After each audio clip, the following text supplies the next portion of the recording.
The 12th of September, Rabbi Levitt, Gemorrah, as Roy just said.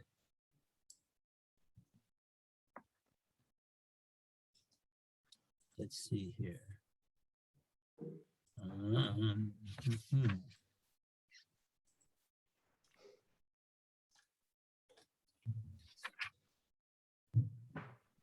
Right, so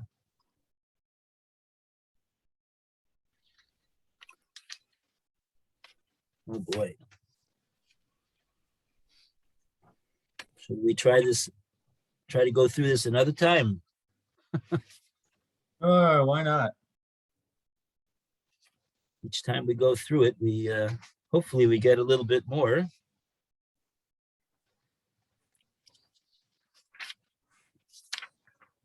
Okay, so we're gonna start from it's 85b, and it's the Toshma of Makkah Aviv Iboy. So that should be the very last, the end of the last page of this Amud 85b.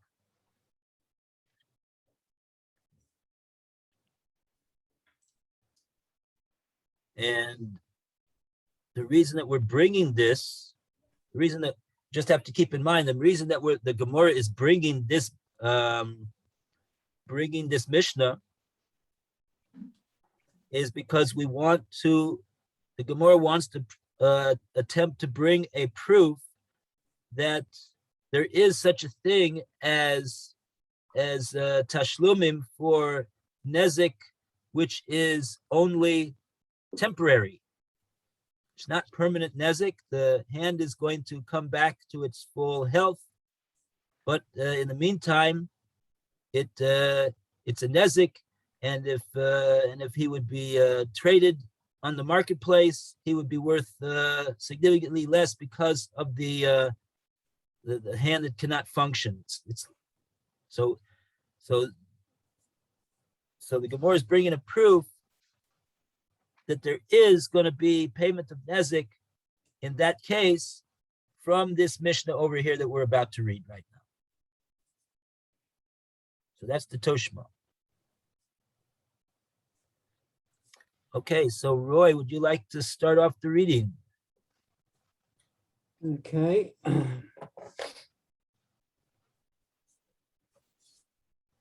The Toshma, come and learn a proof from the following Mishnah. And that was the Mishnah on Pei Zayin Amud Aleph. Yeah, that we 87a. right. We have not seen it yet. Yeah, that an assailant is liable for temporary damage. A makeh aviv,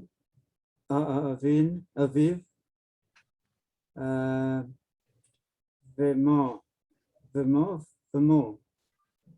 v'lo asa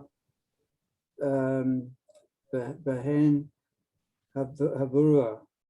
One who strikes his father or his mother and did not inflict a wound upon them.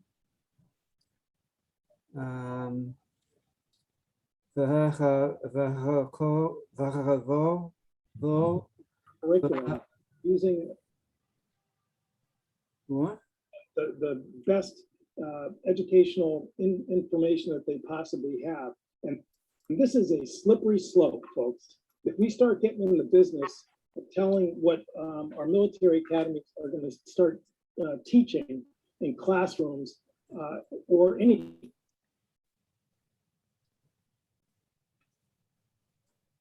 What was that? Sorry, no. Don't know. It's not here anymore. All right. Yeah, okay, anyway, so one who strikes his father or his mother and did not inflict a wound upon them, v'tavo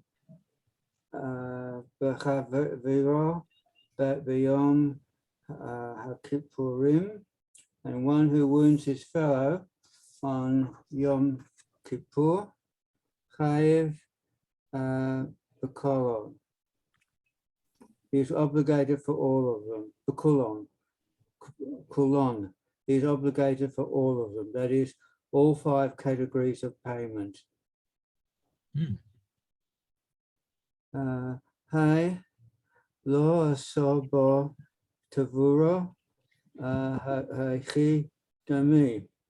Now, was the case of this child that did not inflict a wound upon his parent?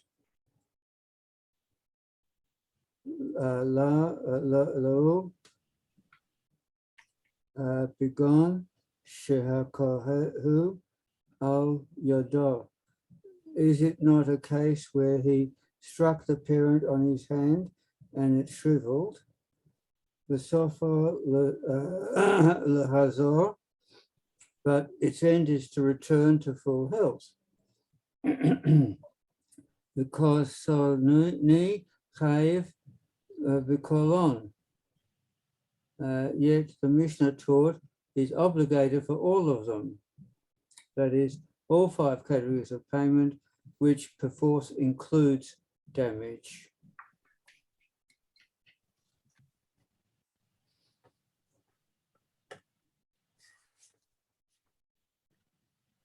Okay. So in other words, yeah. Just to restate what the proof is over here. The proof is that the Gemorrah has said these 2 cases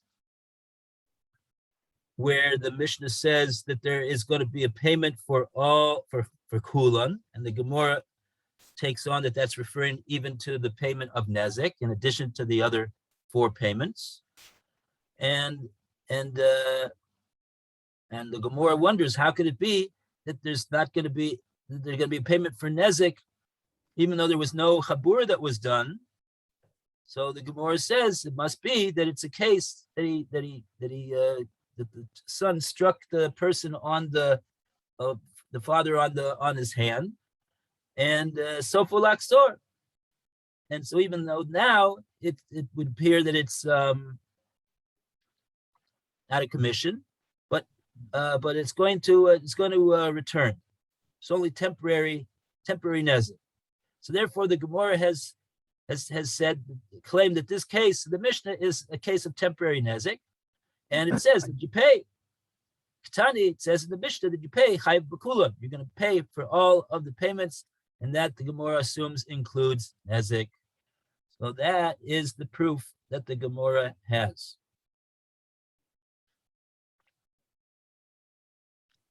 So we have some Rashi. I don't think we finished the Rashi. We didn't finish the Rashi, I don't think. Kulan, Yeah. who's obligated for all of them. Misha Hamisa, Chamesha, Divarim, 5 things. Right. Hecha Dami, how is it? She Yeh Hizak below Chabura, that it is damage without a chibur. Chizak is damage. Hezek here has a halakhic meaning that he's going to be worth less in the shuk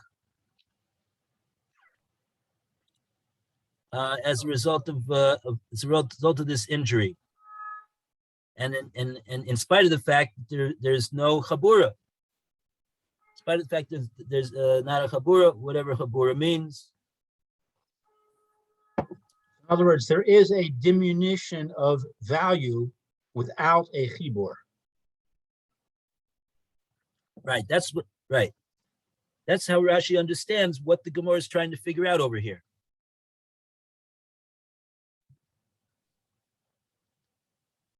Okay, lav kigon she hachu kule. Have we gotten to that? What's that? Next Rashi, have we gotten to it? Yeah,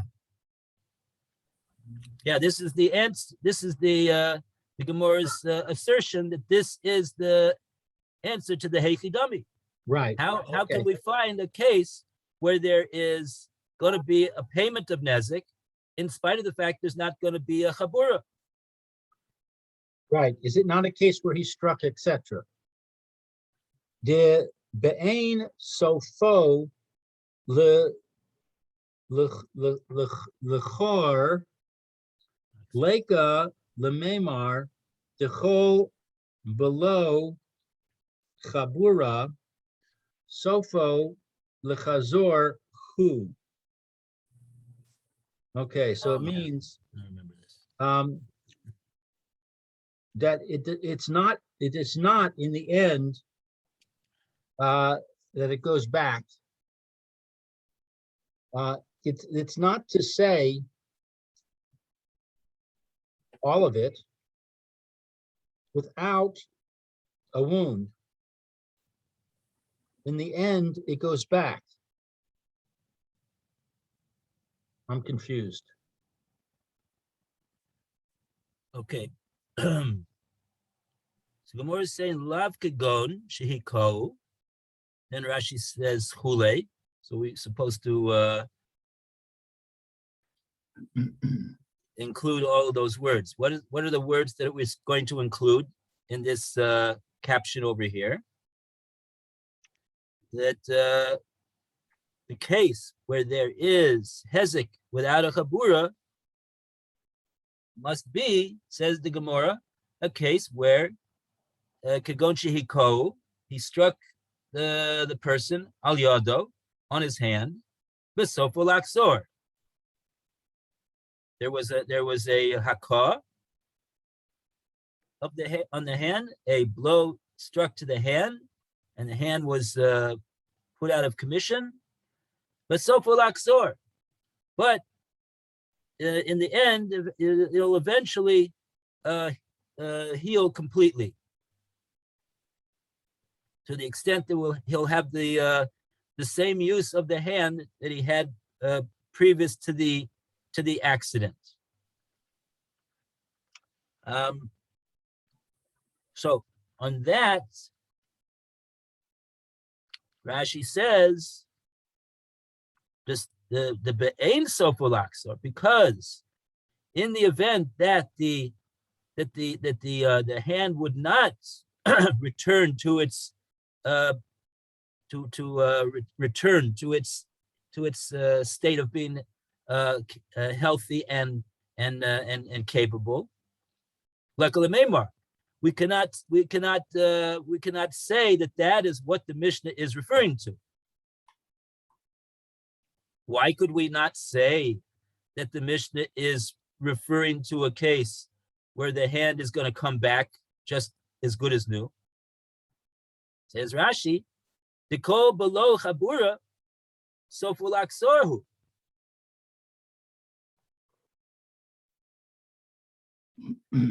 Because every case of a hakah, of a blow that was done, that does not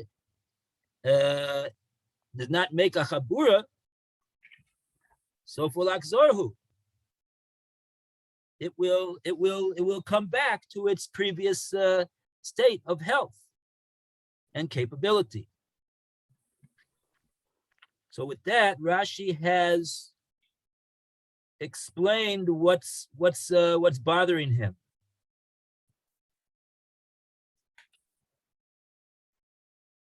Rashi is okay.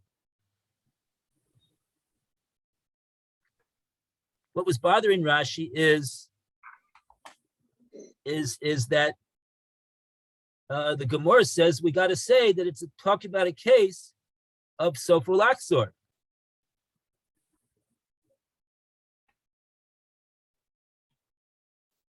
the proof that it's a case of sopholax, and if it's a case of sopholaxor, that's our case of temporary nezik.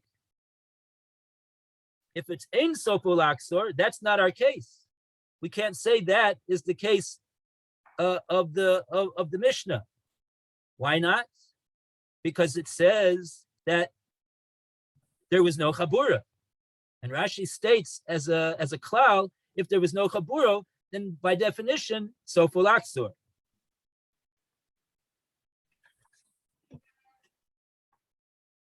So I know we had a problem with this. We seem to say that there's cases where there was no chabura.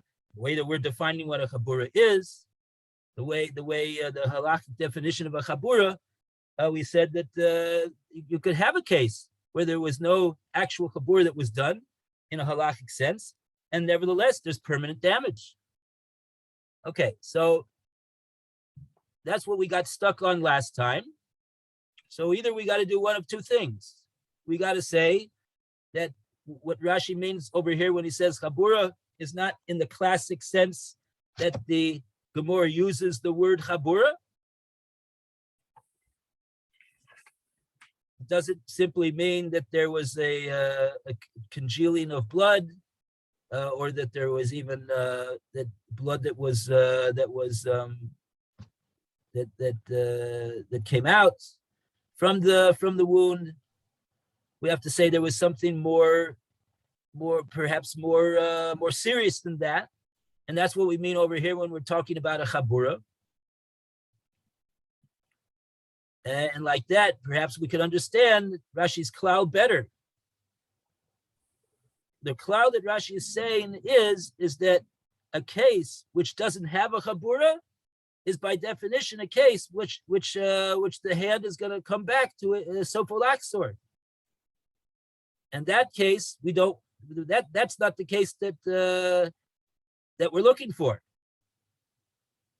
Gemorrah's looking for a case of sopholaxor, because the case of sopholaxor is a case of temporary nezik.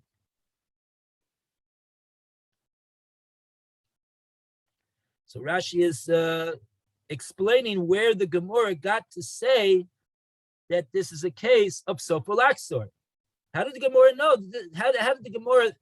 Where does the Gemorrah get off saying that this case of the Mishnah over here is talking about sopholaxor? Says Rashi, it's because the Mishnah says that there was no chabura. That's what caused the Gemorrah to think that this case here is a case of sopholaxor, which is the case that is relevant to us as a case of temporary nezik, and therefore we have a proof because it says chayiv b'kulan. He's going to pay all the 5 payments. Because the corollary of the principle is that if it would be a case that there was a chabur that was done,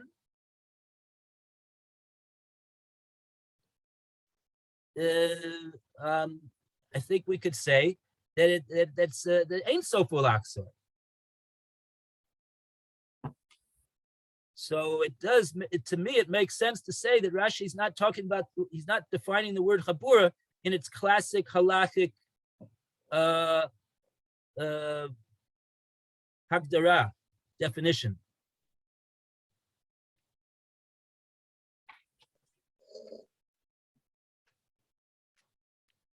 Okay, so that's what we got so far. That's what we got so far. And now we go to the next step. Amrei, the Bnei Yeshiva, answer the Gemorah's attempt at proof. And we call upon Alan. What page are we on now? Excuse me. Now we got up to 86A. Once again, we give a round of applause. Hooray! 85B for the second time. See?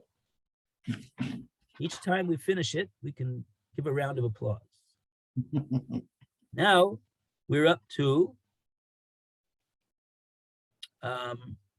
Now we're up to the very top of the page, 86A.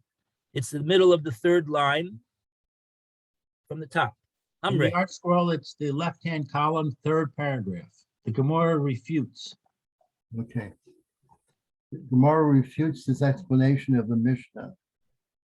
For Omar Rabboah, but Rabbah himself has said, Chorei es Orviv no rog, one who makes his father deaf is executed. With Fi She'i Efshar Bahar. One line up. You got to go up. Amre. Hacha b'mayaskinan. All right. More challenge to prove. Amre, they said, a shriveled hand is not necessarily the case of the Mishnah. Rather, Hacha b'may esa chinon, what are we dealing with here? Kugon she shu below or saw bo chaboroa, case where the child made the parent deaf but did not inflict a wound upon him. And this is not the case involving temporary loss of value, for the damage is permanent. Oh, very good. So let's just stop here for a moment. You see here what the Gemorrah did? The Gemorrah has said exactly what we were saying the other day on Thursday. What do you mean? There is, in fact, a case where there's no chabura whatsoever, and yet there's permanent damage. There's permanent damage to such an extent that they're going to have to pay for the whole eved. I mean, if he would be sold as an eved, we have to pay the whole value of the eved. He's totally incapable now. That's what the Bnei Yeshiva want to say that this Mishnah is talking about. It's he hit him. He violated. It says makkah. He gave a makkah, and he didn't do any chabura. What's that called? Hirshu. Hirshu. He struck him, and he caused him to become a cherish, a person who's not able to hear. There's no chabura. No chabura. And nevertheless, there's permanent damage. So what we see over here is that the Gemorrah says there is a case where even though there's no chabura, there's permanent damage. So that's not like the cloud that Rashi said, that if there would be no chabura, then the soful aksor. So we see over here the Gemorrah was just explaining. Rashi was explaining the Gemorrah's what the Gemorrah's havamina to say that we were talking about a case of temporary damage, temporary loss of value. So for laksor, the Gemorrah answers no, it's not so. There is a case of without any chabura that permanent damage could be done, and that's what the Mishnah is talking about. The Mishnah is not talking about a case of temporary damage, temporary loss of value. Okay. Okay. So, Alan, you want to continue? Amar Rabbah. No, it's not. It's Amar Rabbah. Oh, that's what you said, isn't it? Yeah, Amar Rabbah. Did not Rabbah say? Yeah. The Gemara refutes this explanation of the Mishnah. Amar Rabbah, but Rabbah himself has said, Chorei es Orviv neherog, one who makes his father deaf is executed. Rafi she'i efshar charisha below chaboroa, because it is impossible for an act of deafening to occur without a wound. Tifsa dormor na flor lay or nay, for drop of blood perforce fell in his inner ear. Question. Ooh, look at that. So the Gemorrah is saying that the case of making the father a cherish is a case of making a chabura. And and that cannot be the case that the Mishnah is talking about. Why not? Because the Mishnah says there's no chabura. Okay, Mishnah says there's no chabura, right?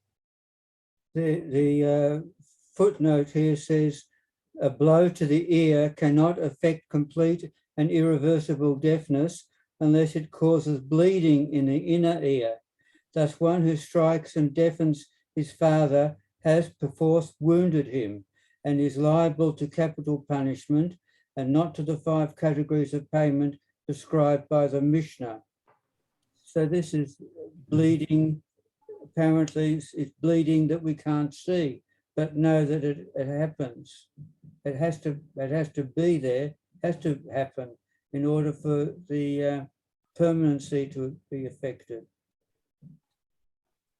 Right. So number one, it is a case of a chabura, and number two, since it's a case of a chabura, so a son who strikes the father and causes a chabura, it's a capital case.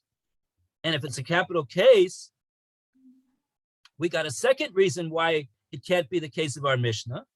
Lou said the first reason, because the Mishnah says that he didn't make a chabura.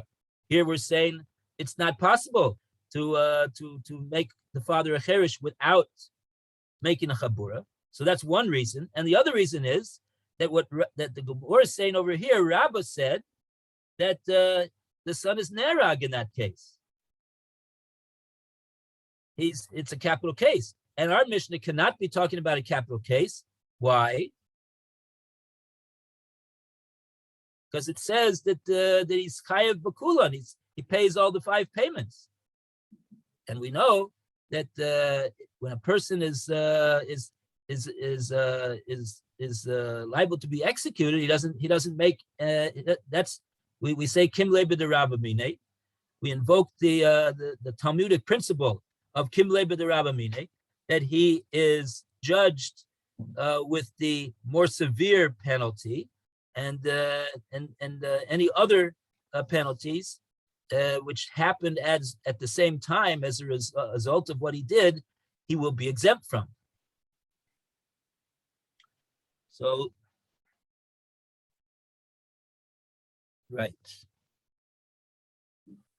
And by the way, it does seem to be, though, that the Gemorrah is now understanding the chabura in its classic sense, its classic definition of with the blood. So that would be the reason why this is called a chabura.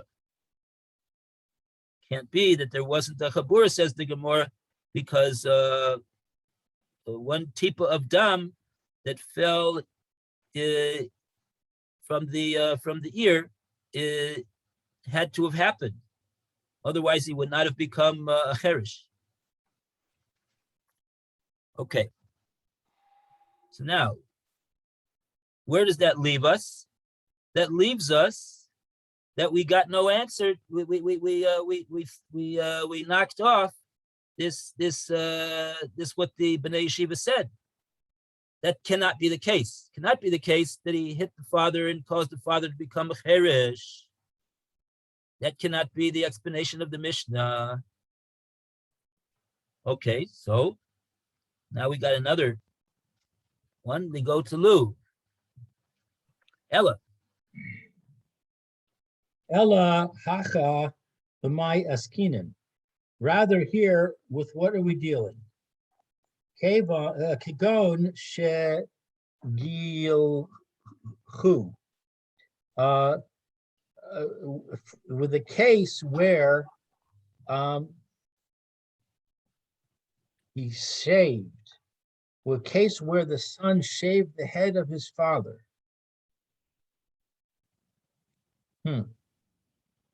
Footnote says the son thereby diminished the father's value without causing a wound, according to Rashi. So apparently there's a Rashi we have to read. Thus, he is not liable to capital punishment, but must make the monetary restitution prescribed by the Mishnah.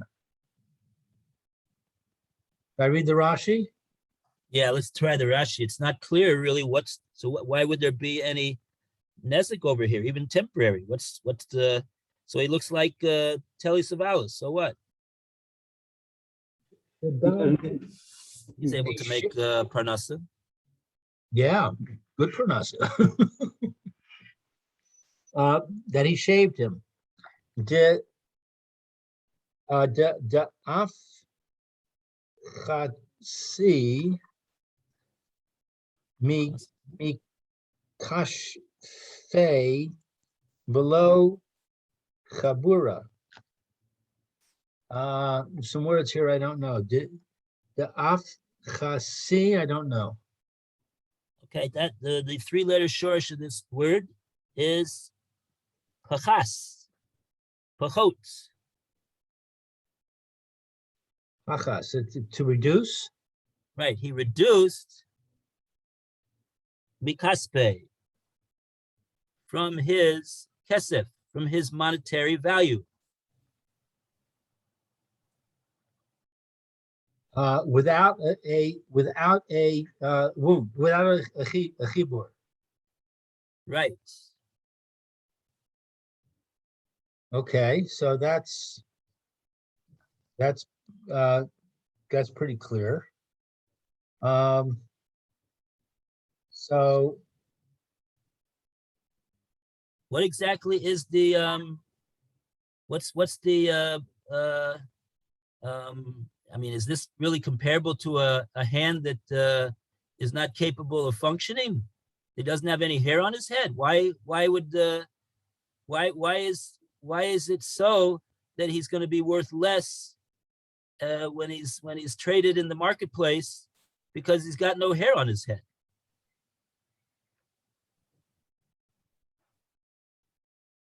Rashi says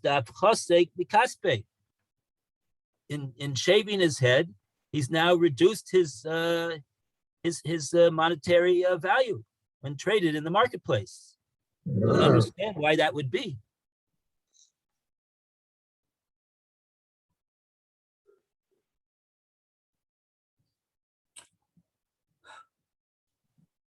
Where's the Rashi? I can't find it. Rashi is the third line on 86a. The third line down in the middle of the line, it says Shegalhu. Yeah, all right. And where's that in the Gemorrah? Shegalhu occurs in the Gemorrah.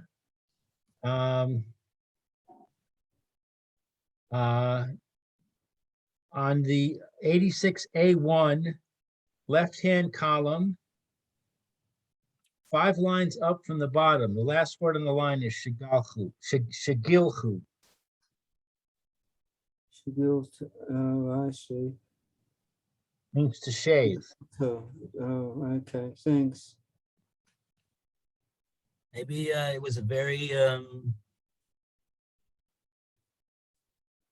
person wouldn't want to have somebody working for him that doesn't have any hair. I don't know. Why does he care how much hair he has? Well, maybe just he doesn't look as good. He doesn't look nice. Okay.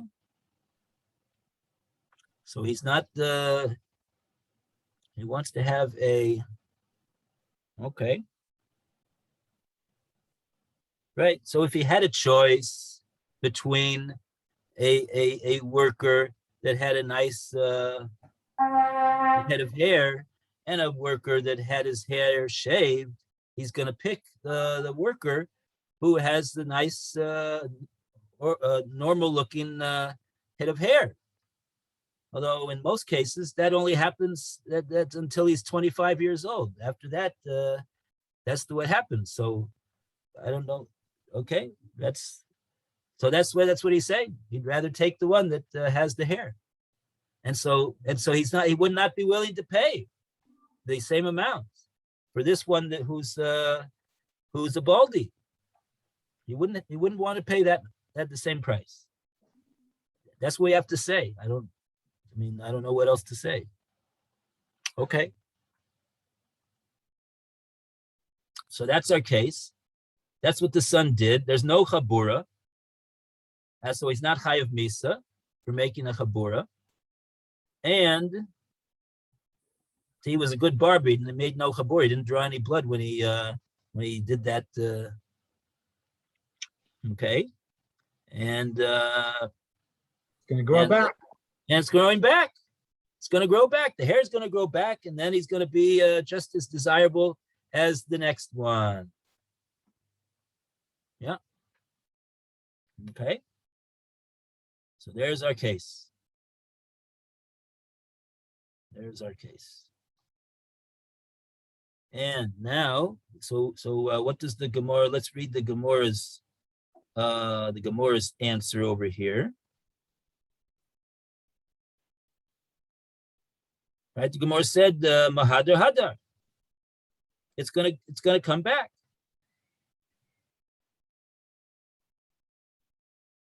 So it's not a permanent damage, not a permanent loss of value, and that's the case we're looking for. And nevertheless, it says that he's got to pay. The son's got to pay all 5 payments.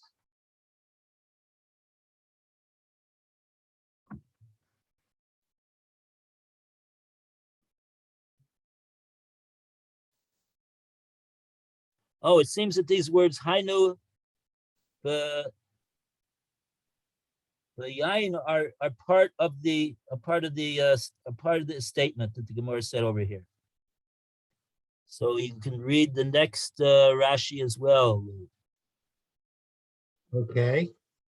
Find it.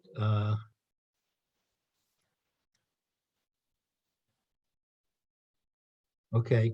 Haki Garcinon? Yes.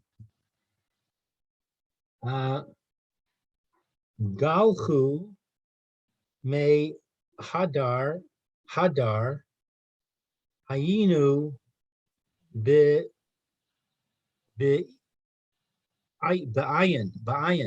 I know Ba'ayin. what does Okay. that mean? So that means let's see, I'm trying to find where we are here. He shaved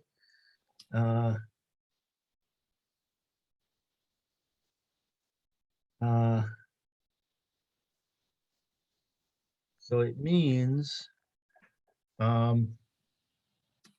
but if he he shaved his father's head, the hair will surely grow back. And so this is our case. Oh, that's the word. Bahainu boyan. That was our baya. That was our inquiry. Right? When like the Gemara says boy rava. Right. Base ayin yud. That's the Rava asked the question. So that's the Gemara. The Gemara's getting very excited over here. It says, "Oh, Hainu Bayan." We got our case here. Hey, finally. Komar ma li she ayir ma li yad ha v'sofo lechozer mechayvas le. That is to say, what is it to me? Sha'ayir. What is sha'ayir?